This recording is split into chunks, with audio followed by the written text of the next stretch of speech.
Electromagnetic radiation exposure over 40 years ago and my experiences today. Over 40 years ago, I had a brief exposure to microwave radiation, in intensity enough to cause a heating effect instantaneously on the left side of my face. At that time, I did not think much about the experience other than I did not expect such a blast of heat from equipment. This was before microwave ovens were common household items. Few of us were aware of the potential of microwaves to cook, or knew that at that time the Soviet Union was using microwave radiation as a so-called non-lethal weapon against the U.S. Moscow embassy staff. That night was a sleepless night, wondering about the strange heating sensation I still felt on the side of my face. At the time of the exposure, I did feel an atypical headache when the unit was turned on, heard a drone or sound the others could not, and an unusual disorientation, etc.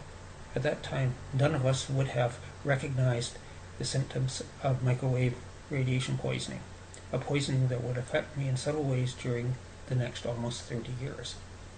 Almost 30 years after the exposure, I began to experience a massive, almost constant headaches. After a short while, I was diagnosed with a massive acoustic neuroma tumor.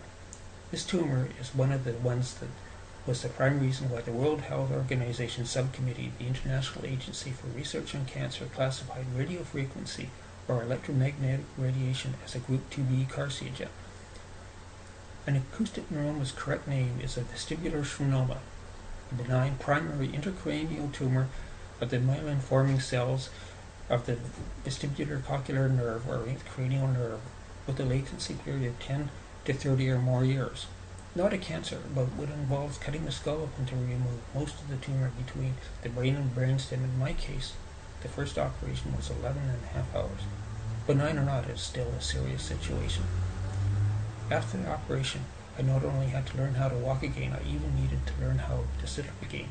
I was deaf in one ear, have compromised balance, and on the left side of my face, a facial numbness and paralysis on half my face. Approximately 10 years later, I had an additional 8+ hour surgery to remove some residual tumor that had grown to a very large size. It was while recovering from the second surgery that I experienced severe electromagnetic hypersensitivity effects, massive headaches, and severely itchy skin. At the time of the effects were dismissed as dry skin and after effects of brain surgery. No one considered the several-month-long constant exposure to the high level of EMF, typically that found in a hospital environment, was the cause of the itchy skin or headaches. Being released from hospital was the best thing for me, but until they knew the cause of my headaches, I should not have been released. Shortly after I was discharged to a relatively lower EMF environment, the symptoms began to abate. Then I started to use a laptop and wireless router. As it was a laptop, of course I used it on my lap. I did make sure the laptop did not vent heat down and the base remained cool. After several weeks, the itchy skin returned, particularly in the legs, and to an extreme, the foot next to the router became itchy to the point of pain. I spoke to my MD about the matter, and he prescribed a cortisone cream. It was only minimally effective, and no one should use such a cream regularly. I began to think about the possible causes and realized that the most likely cause was the computer, especially in its Wi-Fi mode.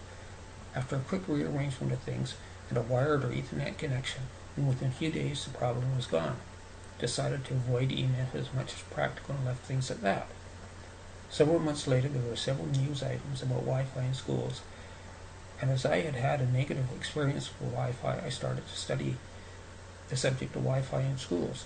During the next few months, it became clear that there was a reason to not use Wi-Fi anywhere, and in particular schools and seniors' homes.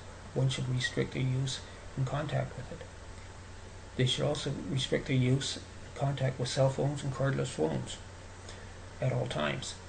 A particular concern was how few people paid any attention to the safety warnings in the manuals that came with these devices. Even more serious, one realized that the safety warnings were nowhere near strict enough to protect the public. Employees assigned to these devices by their employer. I contacted the local Workers' Compensation Board, or as it is known in BC, WorkSafe BC, to suggest that when an employer assigns one of these devices to require the employee to read the safety manual. Later, while doing more study on the issue, I began to realize I was reading too much about my life experiences, and I too was suffering from radiation poisoning, the poisoning that was caused by unprotected exposure while working over 40 years ago. The next step was to file a claim with WorkSafe BC and to begin an extensive period of serious investigation into the issue. The more I learned, the more I realized how serious the issue is.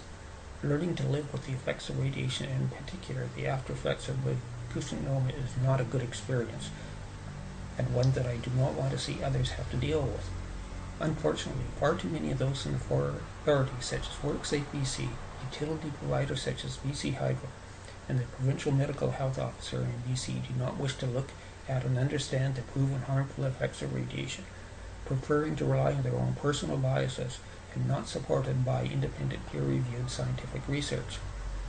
Smart meters are contributing to the insidious spread of EMF in the environment.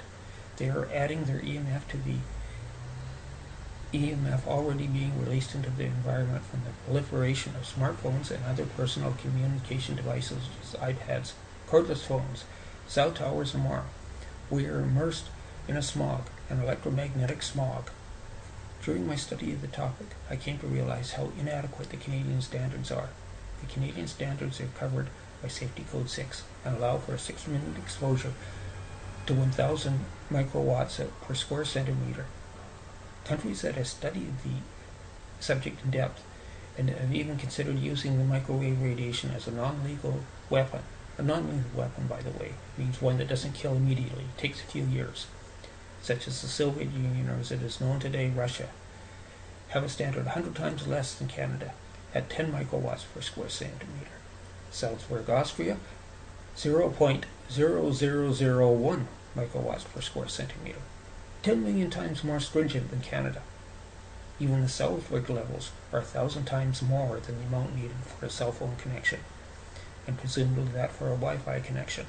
Levels far more than a natural background measure that mankind has evolved over millions of years to withstand. The Canadian standards are even worse when one considers they do not consider the effects of near-field radiation, which according to Industry Canada can be as much as 10 times the expected calculated amount in some locations. Dr. Robert Kane, a senior radio frequency researcher for Motorola, felt the near-field zone could be spikes of up to 100 times the radiation. At 100 times the radiation allowable under Canadian standard, this allows for one to be exposed to more than the amount of radiation a home microwave oven produces.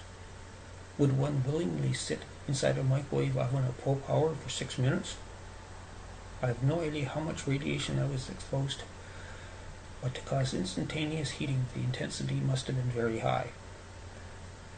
There was no safety manual with the unit I used, no warning to stay out of the beam, no warning that my workstation was within the near-field zone.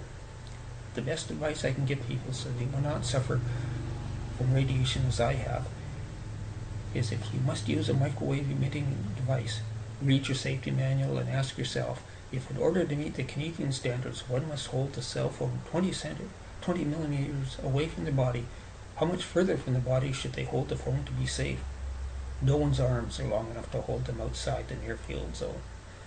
Do they want to be sleeping and living in close proximity to a smart meter or near-field zone of the meter?